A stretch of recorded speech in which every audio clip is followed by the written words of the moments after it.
नमस्कार सर्वांना, स्वागत आहे तुमचं आपल्या KM इन्फॉर्मेशन या यूट्यूब चॅनलमध्ये। तर लाडक्या बहिणींचे पैसे येण्यासाठी फक्त आणि फक्त 7 दिवस बाकी आहेत आणि या 7 दिवसानंतरच आपल्याला पैसे जमा होणार आहेत। तर याच्या अगोदर आपण पाहिलेले आहे की 19 ऑगस्टला आपले पैसे जमा होणार होते, पण आता सरकारने याच्यामध्ये बदल केलेला आहे। तुम्ही माझ्या मागच्या व्हिडिओमध्ये पाहिलेले असेल की 17 ऑगस्ट रोजीच म्हणजे शनिवारी सर्वांचे पैसे जमा होणार आहेत आणि सरकारने याबाबत GR सुद्धा काढलेला आहे। याचा शासन निर्णय सुद्धा झालेला आहे। अर्ज भरण्याची सुरुवात करण्यात आलेली आहे। तर नवीन अर्ज भरण्याची सुरुवात अगोदर आपण पाहिले की पोर्टल हे ॲप बंद झालं होतं, त्याच्यानंतर पोर्टल सुरू करण्यात आले। तर पोर्टलचं ही काम सुरू असल्यामुळे पोर्टल ही थोडे दिवस बंद होते, तर आता पोर्टल सुद्धा सुरू झालेले आहेत। तर मी सरकारकडे एक विनंती करू इच्छिते की सरकारने पोर्टल सुरू आहे पण ॲप सुद्धा सुरू करावे, कारण की ॲपमध्ये माहिती भरण्यासाठी खूप सोयीस्कर वाटत होतं महिलांना। तर आपला आता अर्ज मंजूर झाला आहे, तर आपल्याला 2 कामे करायची आहेत। ती 2 कामे कोणती हेच आपण पाहणार आहोत। तर जर तुमचा आज अप्रूव्ड झालेला असेल तर तुम्ही आजच आपल्या बँकेत जाऊन NPCIला आधार लिंकिंग करून घ्या। NPCIची एक बँकेत जाऊन NPCIला एक अर्ज करा आणि त्या अर्जामध्ये त्यांना आधार लिंकिंग करून घ्या। कारण की जर तुम्ही काही महिलांचे प्रश्न असे येत आहेत की आधार लिंकिंग केलेलं आहे असे बँकवाले सांगून पाठवून देतात, पण मी ज्या व्हिडिओमध्ये तुम्हाला ज्या पद्धतीने दाखवलेलं आहे त्या पद्धतीने जर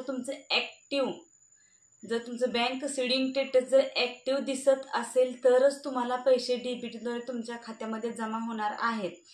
तर तुम्ही बँकेमध्ये जाऊन KYC ही करून घ्या व NPCIमध्ये बँक सीडिंग करा। ज्यावेळेस तुम्ही आधारला बँक सीडिंग करून घेताल त्यावेळेसच तुमचा आधार लिंकिंग स्टेटस हे किंवा बँक सीडिंग स्टेटस हे ॲक्टिव्ह येणार आहे। तर हा खूप महिलांचा प्रश्न आहे, मला खूप महिलांचे फोन येत आहेत आणि काही महिला कमेंटद्वारे विचारत आहेत की नक्की हे म्हणजे काय आहे, याचा इश्यू काय आहे। तर याचा असा आहे की तुम्ही NPCIला आधार लिंकिंग करून घ्या, बँकेत जावा, NPCI आधार लिंकिंग करून घ्या, तरच तुमचं बँक सीडिंग स्टेटस हे मी जसं व्हिडिओमध्ये दाखवलेलं आहे त्या पद्धतीने ॲक्टिव्ह दिसणार आहे।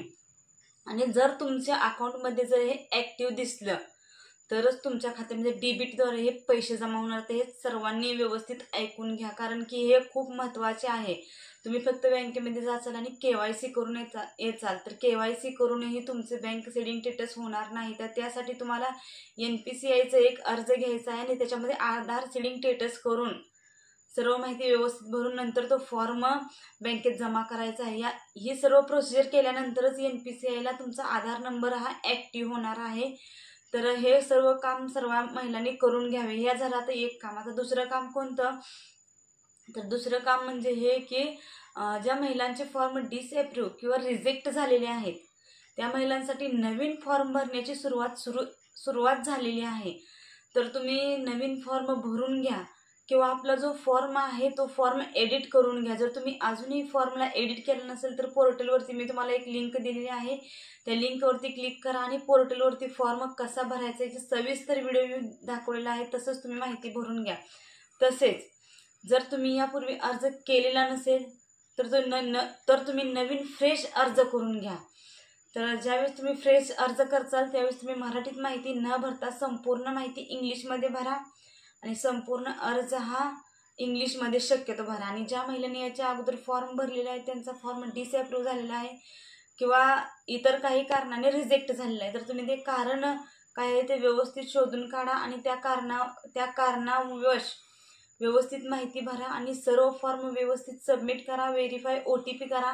मग तुमचा फॉर्म हा पेंडिंग टू सबमिटेड असा येणार आहे। असा आल्यानंतर तुमचा फॉर्म हा येत्या 2-3 दिवसात अप्रूव्ह होणार आहे। अशाच नवनवीन व्हिडिओच्या माहितीसाठी आपल्या KM इन्फॉर्मेशन या यूट्यूब चॅनलला जरूर सबस्क्राईब करा आणि व्हिडिओला लाईक करा आणि जास्तीत जास्त महिलांना हा व्हिडिओ शेअर करा। धन्यवाद।